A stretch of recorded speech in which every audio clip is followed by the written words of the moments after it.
You're watching the Isaiah Factor, Uncensored. A jury has found a Baytown police officer, and we know him, Juan de la Cruz, not guilty for the death of Pamela Turner. In May 2019, de la Cruz was trying to arrest Turner at the apartment complex where they both live. De la Cruz tased her. Then he says she took the taser and used it on him. He then shot and killed her. District Attorney Kim Ogg says jurors likely reached their verdict because they weren't allowed to hear how de la Cruz knew Turner and was aware she suffered mental illness. Today's verdict isn't what Turner's daughter and sister wanted, but they aren't giving up for justice just yet. Joining us tonight here on The Factor Uncensored, we have with us Pamela Turner's daughter and sister. Glad to have you both. Chelsea, let's first begin with you. When you heard the verdict in the case against the officer who took your mother's life, your thoughts about the not guilty verdict? Initially, I couldn't really process it. But it wasn't surprising that the jury would come back with a verdict like that, being that the actual and factual evidence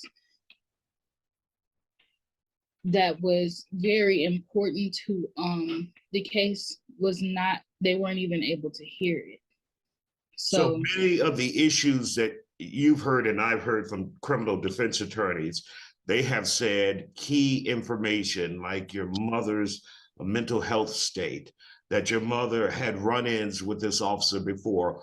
All of those pieces of evidence and much more were not allowed by the jury, or were not allowed in the case by the judge for the jury to hear, right? Yes, definitely. The judge single-handedly and deliberately sabotaged the entire trial from day one.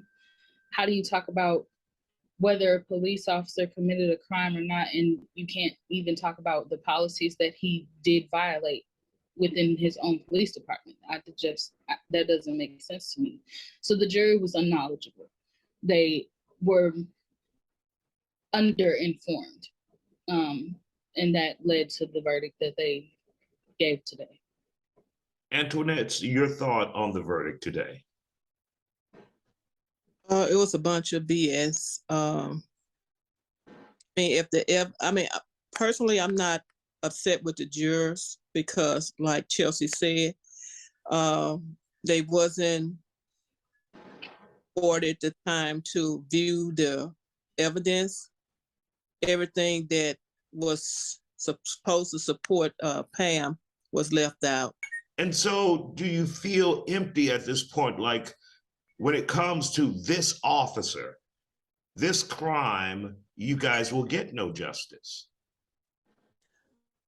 I don't feel empty because I know that what was displayed in that courthouse, in that judge courtroom, is man's. We have a high judge that's going to get Pam some justice. I walked out of there hurt. But then when I start thinking about it, there's only one judge in this world, and that's God. And welcome back to The Factor Uncensored. A jury has found the Baytown police officer who was acquitted in the shooting death of Pamela Turner not guilty. Tonight, we continue our conversation about the trial. My next guest questioned if everything that happened in the courtroom was fair. Representative Jolanda Jones, let's start with your assessment of the decision of the jury in this case. So I'm a criminal defense lawyer, right? So not guilty is a not guilty, but I've got concerns about what happened before the not guilty. And I normally don't take notes for the Factor Uncensored, but I have notes on this because I really don't believe that Ms. Turner got a fair trial. One, the judge did not allow them to show the gruesomeness of the photos, okay? The murder was gruesome. Two, the judge didn't allow them to go into her mental illness. That bothers me. But All right, Dr. Muhammad, let's bring you into this. You've been following this case very closely. Your thoughts on Officer De La Cruz being found not guilty? Isaiah, I'm an optimistic realist. And it's come to the point after 37 years of activism and being in protests and demonstrations, being involved with the criminal justice system, going into jails, dealing with police brutality, dealing with police wellness, that at a certain point in time, we're going to have a family meeting. And I don't want allies in the other communities to feel insulted, but we're going to have a closed door family meeting, because these people in the system that they have created, maintained, and sustained, which is working the way it was designed, these people are absolutely disagreeable to live with in peace. It's not out of hate, but it's out of a sense of our survival. My brothers and my sister that's on here, the two sworn public servants that have taken an oath on the Constitution of the United States. At a certain point in time, what preceded the Constitution was the Declaration of Independence. At a certain point in time, as a family, we're going to have to sit down and really explore the words of Thomas Jefferson about these self-evident truths that all men are created equal. Is that really the case? And did Pamela Turner get justice? And what is justice, I say, Brother Isaiah? Justice isn't De La Cruz being found guilty. Justice is Pamela Turner not being killed in the first place. Let's bring in Constable Herschel Smith on this. Constable, your thoughts on how this case has gone and how it was handled from the very beginning by Officer De La Cruz. Well, from a law enforcement standpoint, we see a lot of problems all the time. We see an individual that knew who this person was. This individual had knowledge of the person, had warrants. He had plenty enough time to call the supervisor out, and before the thing escalated the way it did, he understood that she was a security officer that DPS have allowed to be a security officer. Then once he realized he couldn't handle her, then he began to put himself in the way to cause great danger, the excessive force that he used. I say this to my officer all the time. When it come down to a lady, if you can't handle a lady, guys, you need to, I tell them, go to the weight room, do the things so that you can handle the situation.